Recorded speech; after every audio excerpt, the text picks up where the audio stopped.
What's up, you guys? It's Jonno! Today I'm gonna change my buddy, and I'm gonna change my buddy to Larvitar. But first, I want to talk about why am I gonna change my buddy to Larvitar. This is a really big deal because I'm gonna talk about the best Pokemon in Generation 2. I'm pretty sure that Tyranitar is the best Pokemon in Generation 2. Let's go look at my Larvitar that I just picked up. Here's this little dude right here. Now, kind of a weak Pokemon, not really great, but it does evolve into Pupitar and then into Tyranitar. And I was thinking, well, how good is Tyranitar? So I went over and I looked at this list of Pokemon here. This is the Max CP from Game Press. So it's Game Press website, and I was looking at their Max CP list so you can see which Pokemon can go to how high. And they nerfed Blastoise so bad. Poor Blastoise. They nerfed him so bad. Alright, so let's go ahead and look at some of the Pokemon that are the strongest in Generation 1. So you can see most of these start with a 1 or a 2, meaning they go to 2000. They go to, you know, Executor's at 2900, Hitmonchan is at 2000, Hitmonlee 2400, Weezing is 2100. So these guys don't go very high. Rhydon goes to 3300, which is very high. That's over 3000. That's why you see Rhydon in a lot of gyms lately, especially since the rebalancing. Interestingly, Pinsir at 2770 and Gyarados at 3281. Gyarados is awesome. I've got some really strong Gyarados that I like to put in gyms every once in a while. I did not know that Vaporeon can go over 3000 as well. So a lot of Pokemon that can go over 3000. Of course, big boy Snorlax 3355 for a maxed out Snorlax. That's a good one. And 3581 for a maxed out Dragonite. So those are really good. Now Mewtwo is not in the game, but he's going to be super OP. 4760. Oh, Mewtwo is going to be so killer. And Mew is going to be 3083. Spoiler alert if you guys didn't know that. That's how strong they're going to be in the game. So then we have the list of Generation 2 Pokemon. So Meganium 2200, Typhlosion 2600, Feraligatr 2721. Wow, Feraligatr got way better CP than Blastoise did. Alright, so most of these guys in the 1000 to 2000 range. Interestingly, Togetic at 1543. Xatu gets pretty high, 1975. We've got Sudowoodo at 2065. That's kind of cool. I'm looking forward to getting a really strong Sudowoodo. Wobbuffet only at 1024. Poor guy. And let's see, Steelix 2439, but I thought it would go higher than that. Alright, so a Max Onyx, I didn't show that, it was up above, but a Max Onyx will max out at 1000. And Delibird there, probably the Pokemon that I'm most excited about catching in Generation 2. Delibird, really excited about that one, but super weak.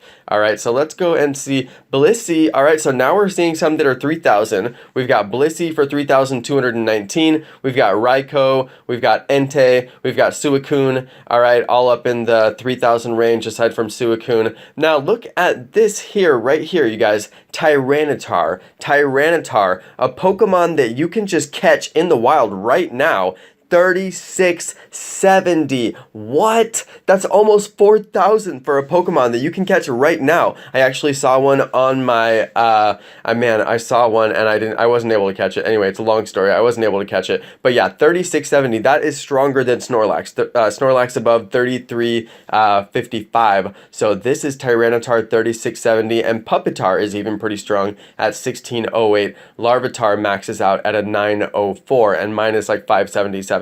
So that's why I'm saying I really think that you should change your buddy to Larvitar. Get a Larvitar, start walking it, and just don't stop walking it. You're going to have a really hard time getting a Larvitar that has good IVs to evolve. And once you get one that has good IVs to evolve, I would say 2 perfect stats. If you can get one with 2 perfect stats, go for it because it'll max out. It won't max out at the 3600 like I just showed. That's for a perfect IVs one. But you could still put it on and get maybe 34 or something like that. So that'd be pretty sweet. So I am going to change my buddy. I'm going to change my buddy right now. I'm going to change it to this Larvitar right here. There we go. Larvitar is now my buddy. So I highly recommend it, you guys. Put Larvitar as your buddy. Tyranitar, as far as I can tell, is the best obtainable Generation 2 Pokemon right now. I don't know if you can catch Suicune. I don't know if you can catch those other ones. Entei, Raikou, you guys can let me know. Can you catch those in the wild? I don't know. I think, are those legendary? I think those are legendary, right? I don't really know how that works. So you guys can let me know in the comments. Or maybe, or is it Lugia and Ho-Oh that are legendary and Celebi that are legend? I don't know. I don't know how it works. You guys can let me know. If you can catch Raikou, that's amazing, and I really need to be looking for one. But other than that, still, even if you could catch Raikou, Entei, Tyranitar is stronger than those. So it really is the best obtainable Pokemon that you can get. It's stronger than Lugia. It's stronger than Celebi. Ho-Oh is the only one that's stronger than Tyranitar. So that's really amazing, and it looks like Tyranitar is like the new Snorlax that you're going to want to put in a gym and just beast mode, like defend that gym for like ever and ever and ever. Like I've heard of people who had a Snorlax in a gym that they actually posted on the Facebook. They were like, can somebody please go to this gym and beat this Snorlax because he's been in the gym so long and I can't power him up, and he's been defending for months, you know? So I think that this is going to be the new top gym defender, Tyranitar, as soon as people start to get them collected and get enough candies to power them up to max. So you guys can expect that, and I am going to be walking my Larvitar in anticipation of getting that really top tier Tyranitar. So thanks everybody for watching. This has been my talk about the best Pokemon in Generation 2 and why you should walk Larvitar. Thanks again. Thanks to all my awesome subscribers, and peace.